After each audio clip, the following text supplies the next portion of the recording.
TBJ Beshies? Welcome back to another video and welcome to TBJ Vlogs. So, I've always been meaning to talk about this and finally I got the chance, so let me do this quickly.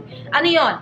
Is luxury and investment. So, yung tinutukoy ko dito, yung mga luxury handbags. Kasi, alam niyo naman, so, for some reason, sobrang nauso ang luxury handbags, luxury hauls, and luxury channels on YouTube. So, if you want to know my thoughts, and of course, based din sa aking research, then please keep on watching.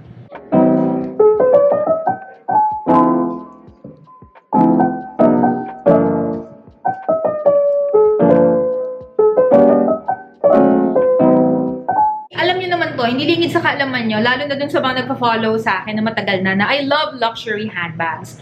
But my budget doesn't love them. Char! So, yun. Talagang, taunan yung mga ipon niyan dahil hindi naman po ako sobrang laki yung, hindi mo buti na ako tumatabo ng pera, no, sa social media. And even if I have a business, of course, priority pa rin is the business. So, yun. And besides, ayun, nagla-luxury minimalism na rin ako. Isa yan sa mga ginawa ko last year. But then again, luxury minimalism, that is for another video. But in this video, let us address yung common na claims and statements ng mga vloggers, especially those who haul luxury products. Investment daw ang luxury products. Oh my God, this is such an investment. Besh, grabe, sobrang investment talaga to. Such an investment! It's a super investment. This bag is such an investment. Ayun, lahat na lang investment, but let us really dive into the word and let us understand what investment really means. And kung talaga bang ang luxury ay matuturing nating investment. And I'd like to, parang point out some things and also share my thoughts because when people say it's an investment, related to sa pera, sa finances, so dapat mas maging mapanuri tayo. And we exercise, due discretion when we categorize things as an investment because it shapes our thinking, eventually influences our financial decisions as well. Okay, I'd like to discuss 3 things. So 1, ano ba yung investment? And 2, luxury handbags. Ano-ano ba yung mga luxury bags na tinuturing na talagang investment in the fashion world? And 3, ano ba yung asset versus an investment? Alright, number 1, what is an investment? Ano ba ang book definition ng investment? So, according to Investopedia, dito ako, nag-internet ako, an investment is an asset or item acquired with the goal of generating income or appreciation. So, ibig sabihin, ang isang investment is when you buy it, it will earn you money eventually or mag-generate siya ng income. So, wag muna tayo sa luxury bags. Doon tayo like sa real world items. Ano ba yung mga nag-generate ng investment? So, yung mga nag-generate ng income is 1, ayan, kunyari meron kang condo, pinapaupahan mo, yun, nag-generate siya ng income for you. So, ibig sabihin yan, investment yan. And the other type of investment that I'm talking about, the one that's just sitting there, not doing anything and appreciating money, is also, okay, since nasa lupa na tayo, lupa ulit. So, bumili ka kunyari ng farm lot in this area na dinedevelop na. Kunyari, nabili mo siya at 1 million. Tapos, after 5 years, naging na siyang 10 million because may nabuksan na daan doon, tumaas yung value niya. Or sobrang na-develop na yung place, that is an investment. Investment, marami rin siyang types. It's not just, something tangible, like houses and, jewelry. Ayun, type rin ng investment yon. Pwede rin siyang money itself, like stocks. Kunyari, nag-invest ka sa stocks. Now, when it comes to luxury items, particularly luxury handbags, investment ba siya? I think people tend to think that something is an investment because of the price of the item. However, hindi siya totoo. The price does not determine whether an item is an investment or not. Sa example niyan, kotse. Marami akong friends na nagsasabi, investment ang kotse, but in truth, it's a liability. Because 1, never mo na mabebenta ang kotse na above market price. Pag sa second-hand market ka na. Probably it's a personal investment for you, meaning mas makakatipid ka in terms of time, mas gaganda yung image mo. So, yun, that is a personal investment. But it doesn't fit the real definition of investment, which is, you know, overall financial. So we might think that, let's say we bought a really expensive handbag. Sipin natin, investment siya because, oy, mahal yan, ganyan. It actually depends on the handbag. It depends on the brand, it depends on the leather, the material, and yung wear and tear. Hindi lahat ng handbag brands and handbags investment. And similarly, not all brands that are considered investment brands sell investment handbags and styles. There are only specific styles and products in each luxury brand that's considered as investment.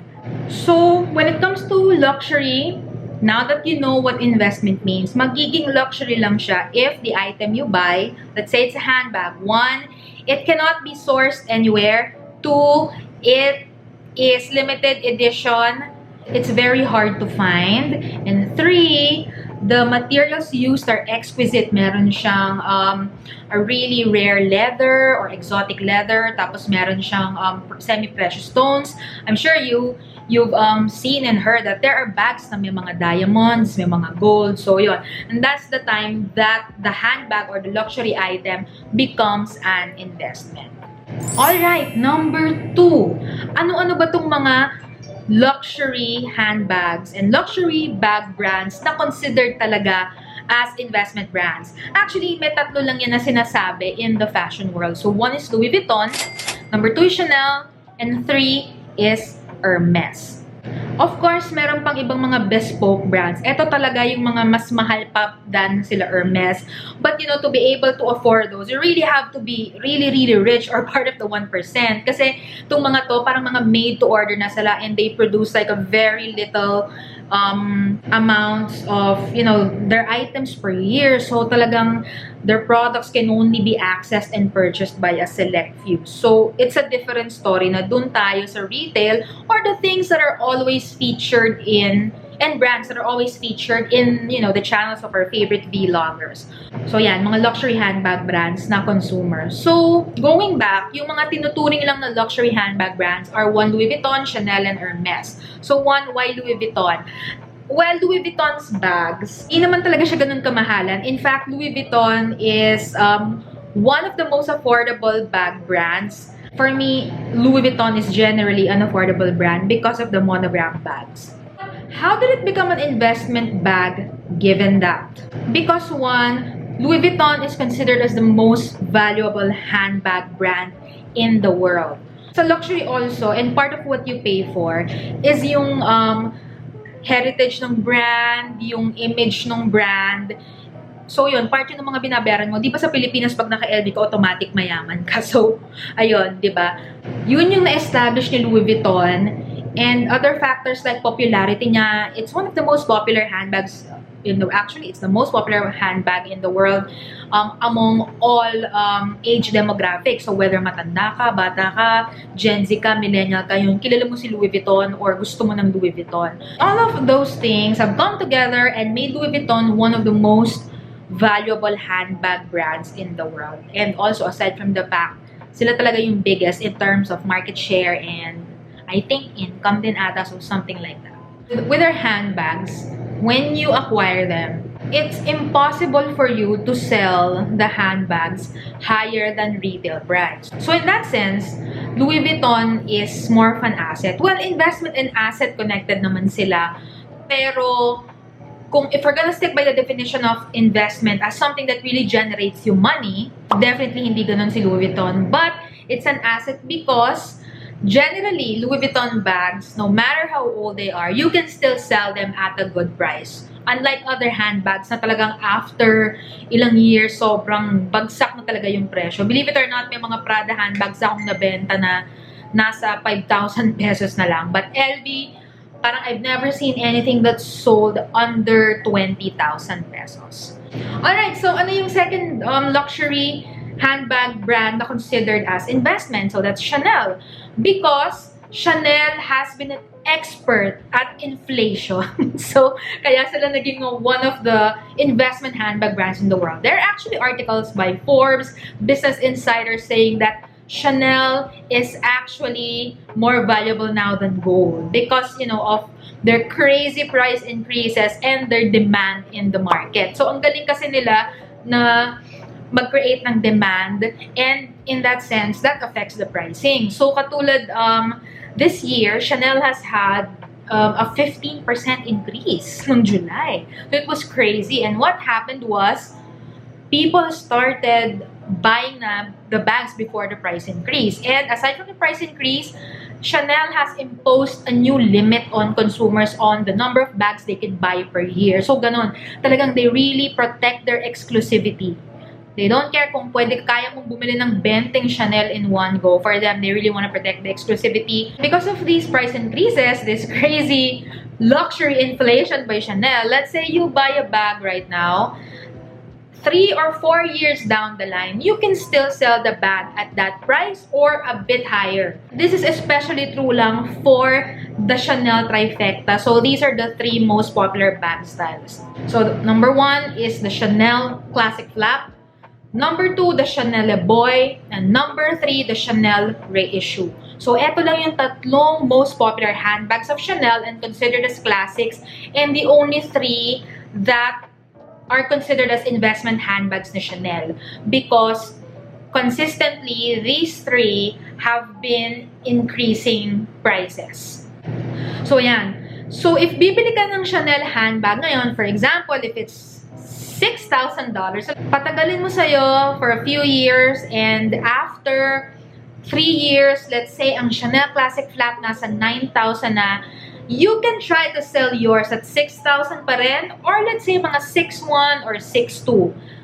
If the bag is in really good condition, trust me, you can still make a profit out of it. And that is true for the Chanel Flap. However, even if Chanel is considered as an investment luxury bag brand, not all Chanel bags are considered investment, okay? So if you buy yung malaking Chanel tote, the Chanel Trendy, Chanel CC, Chanel Coco handle, or yung Chanel na sapatos, besh, hindi sila considered na investment, okay? Because one, based on, fashion reports and researches, there are only 3 Chanel handbag brands lang talaga that are considered investment because of how Chanel has been increasing the prices of these styles. So, yun yung minention kong tatlo. And the other handbags, I think pag binili mo sila, you cannot sell them above retail price anymore. Unless i-declare sila na classic style na ng Chanel. So, yun. That's it for Chanel. And kung bibili lang kayo ng Chanel handbags, make sure to only focus and save up for yung Trifecta. Si Flap, again, si Le Boy, tapos si Reissue. Ako, nakuha ko na si Le Boy this year, and I am going for Chanel Classic Flap just because, for investment reasons. Okay, and finally, ano yung third luxury handbag that's considered as an investment? So, that is Hermes. So, Hermes, that's the unicorn handbag eh. In the luxury handbag community, Hermes yung sinasabi nila na sobrang exclusive consumer brand.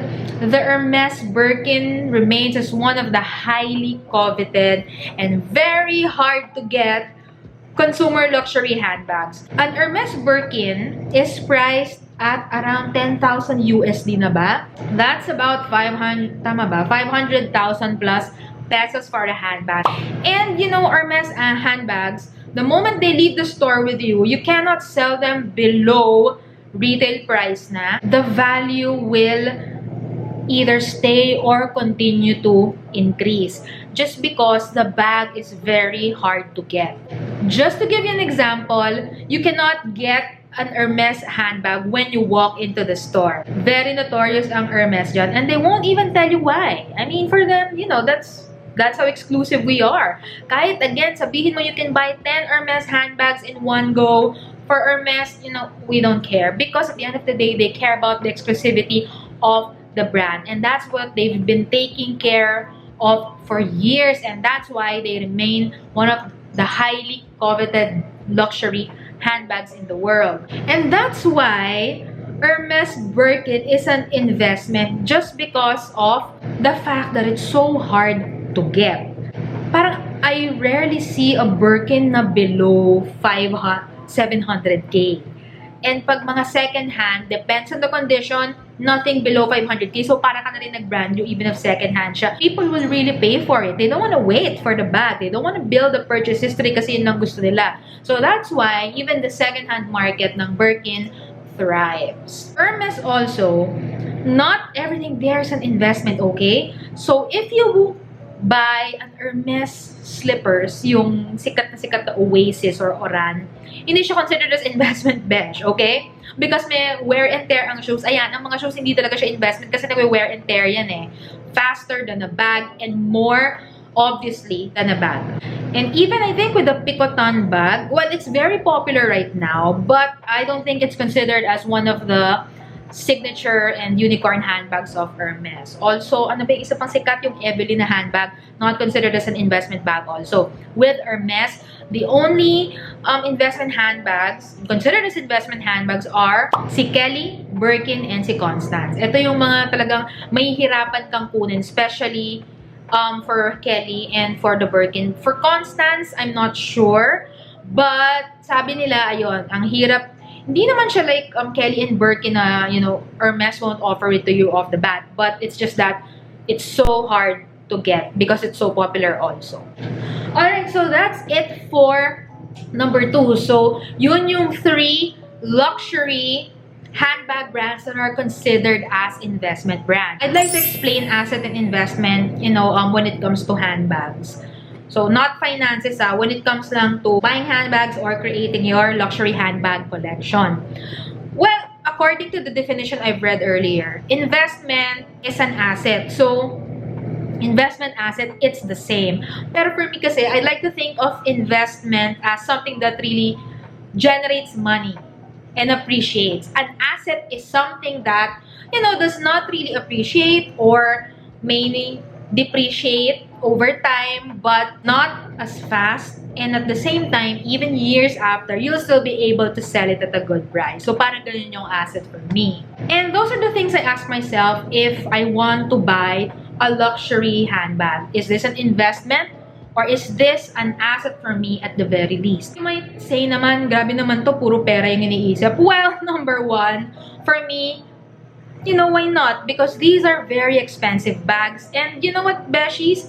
When I bought my Chanel, grabe rin yung alaga dun Hindi biro. So because you have to treat investments like that Talagang kailangan isipin mo rin talaga yung pera, yung value niya because these are very, very expensive items. At the same time, of course, I still go for something that makes my heart really happy. Ba't naman ako bibili ng bag na investment na hindi ko naman magagamit? I mean, hindi ganun kadami yung pera ko. So, I have to reconcile both. It being an asset or an investment and it being something that I really, really love. But you know, if you don't want to think like me, gusto mo yung to buy something just because it makes your heart sing and not necessarily it's considered an investment. You know what? By all means, go ahead. That's your money. That's your thing. That's your jam.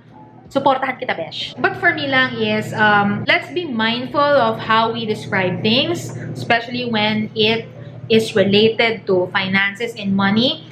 Because, you know, YouTube and social media, it's the world for a lot of people. And a lot of people, especially if, you know, they're your fans, the people watching are your fans, they tend to take everything as gospel truth. So, baka isipin nila is, kunyari itong bag na to, investment talaga siya, but in reality, hindi siya investment. And, you know, they might keep on putting their money there, thinking that they are actual investments, but they're really not. I wish that luxury vloggers and those who love, you know, blogging and vlogging about handbags would talk about these things more and really present the distinction between what's an investment and what's not. And when they say investment, specifically for bags na hindi naman talaga investment like this one, they qualify the word. For example, investment siya. Like, you know, investment to more for my image and for myself because I love this bag. This is the Balenciaga City and I love the color red and sobrang dream bag ko to. Pero, hindi naman talaga to nag-appreciate. Therefore, it is a personal investment. So, it's more for me, my emotions, and, you know, my style. And I think it's really important to make these distinctions, especially when you are talking about something as an investment. And I would really advise that you diversify your investment. Handbag is just, you know, one fun part of investment. and investing. Yun, let me know if you want bag stuff, bag talks like this. Wala akong mapapakita, makuhaul ng mga handbags, okay, na luxury. Mahilig ako, pero hindi, as I mentioned, hindi mahilig yung wallet ko sa luxury handbag. So, yun lang. Wala akong masyado ma-review, but siguro yung mga ganitong topics na lang. And yeah, let me know what you think about this, and thank you for watching this video, and I hope you liked it, and let me know kung meron kayong mga requests for me, and that's it. Don't forget to follow my social media accounts. That's the Beauty Junkie on Facebook, the Beauty Junkie on Instagram, the Beauty Junkie on Twitter. I'm also on TikTok. It's the Beauty Junkie, and follow my beauty channel. That is the Beauty Junkie. My blog is thebeautyjunkie.blogspot.com. So until the next time, Beshies, see ya, bye!